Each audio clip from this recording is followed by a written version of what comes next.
Hola, for today's video, sa wakas nakarating din kami dito sa gusto naming puntahan.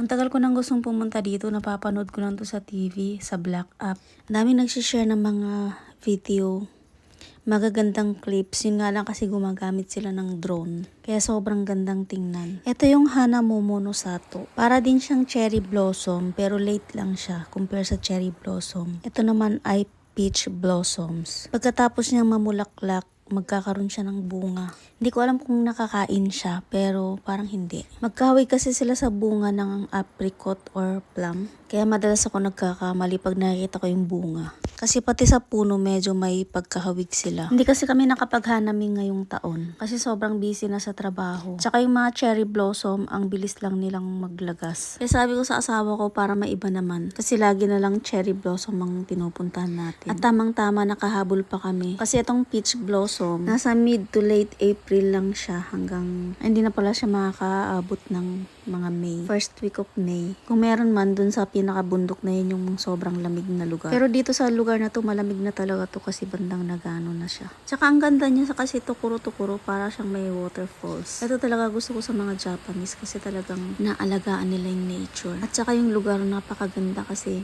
paakyat siya. Yung combination ng mga bulaklak at bundok, napakagandang tingnan. Medyo malamig-lamig pa nung pagpunta namin dito, nasa 15 degrees pa yung temperature. Kaya tamang-tama lang siya sa pagwo-walking. Di mo ganong mafe-feel yung lamig ng 15 degrees. Pumunta kami dito napakaaga namin. Pagkatapos ng trabaho namin, kumain lang kami, nag-shower, tapos umalis na kami. Umidip lang kami saglit sa drive-in. Siguro mga nasa 2 to 3 hours lang yung tulog namin. Ang masaklap pa doon, hindi kami nakakatulog ng malalim, as in, pagising-gising ka sa 3 hours na yun. Kasi nga kinistero namin yung oras, kailangan maaga kami makarating dun sa pupuntahan namin. Kasi sobrang traffic dito, ang daming taong pumupunta. Araw-araw nga tinitingnan ng asawa ko yung navigation. Laging pula yung daan kasi nga dinadayo siya. Nagising asawa ko alas 4 ng madaling araw. Medyo maliwanag na kasi pag alas 4 dito sa Japan. Kaya sabi ko sa kanya, diretso na kami dun sa pupuntahan namin. Kasi galing dun sa drive-in na pinagpahingaan namin, mga nasa 30 minutes na lang ang biyahe. Kaya dapat mauna kami sa parking. Kasi nung tinignan ng asawa ko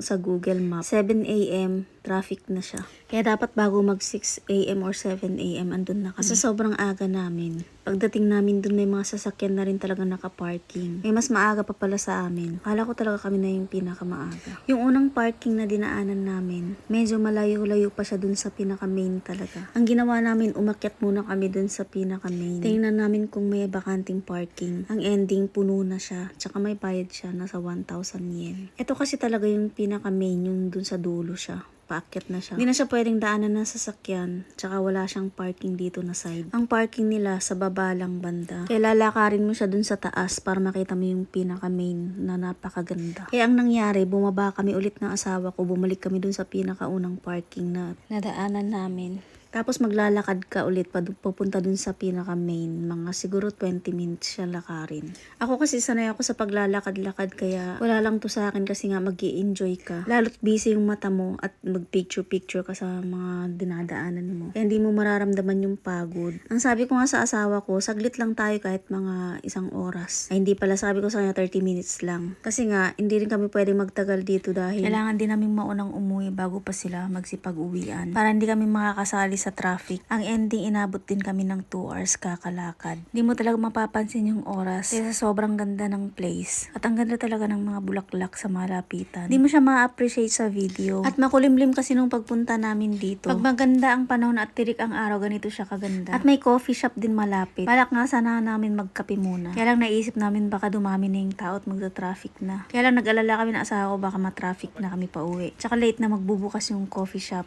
Kasi nga sa sobrang aga namin, di pa kami nagkape. Kaya balak sana namin dito na lang kami magkakape, magyuyukuri. Kaya lang ayaw namin ma-stock up sa traffic. Kaya sabi namin sa labas na lang kami magkakape. Maganda sana talaga kung hinintay pa namin na umakyat yung araw. Nag-grab lang ako ng ibang videos. Kasi pag maganda talaga ang panahon, ganito siya kaganda. Ito kasi ginamitan ng drone kaya napakaganda niya, kitang-kita sa taas. Kitang-kita yung bulaklak talaga. Lahat ng kulay, yung combination niya, pati yung ilog. Iba talaga pag maganda yung camera at saka maganda yung weather. Sobrang buhay na buhay yung kulay. Ganito talaga yung kulay niya sa personal. Mas ma-appreciate mo talaga siya pag pupuntahan mo siya at makikita mo ng personal talaga yung kulay niya.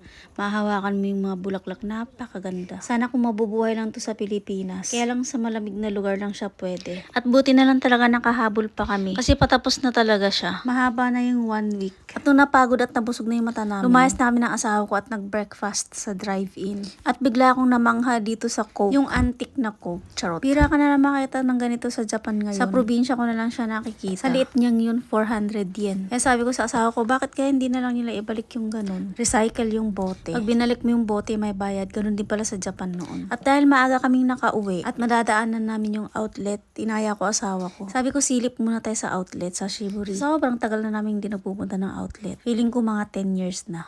Charot. Pero parang ganun na nga. Sabi ko sa kanya, silip lang. Wala naman akong pambili. Pag may mura at may magugustuhan, pwede. Char. At naloka lang ako sa sapatos ng mga baby. Tingnan nyo naman ang presyo. Kasing presyo na ng sapatos ng matanda. Parang nakakapanghinayang na mabuli ng sapatos ng mga baby. Hindi abutin ng taon, hindi na magkasya. Dahil inabot kami ng tanghalian, dito na rin kami kumain. Sabi ko kasi sa asawa ko, bibili lang ako ng underwear. Kaya lang napaatras din ako, hindi rin ako nakabili. Kasi naghahanap ako ng mumurahin yung tig 100 yen ang isa. Char. Kinonsider ko na yung 300 yen, wag lang yung tig 500 yen or 1,000 yen.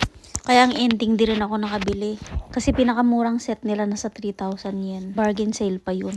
Eh wala pa akong size kaya umuwi na lang kami. Ang ending, hindi nakabili. At yun lang for today's video. Okay, bye!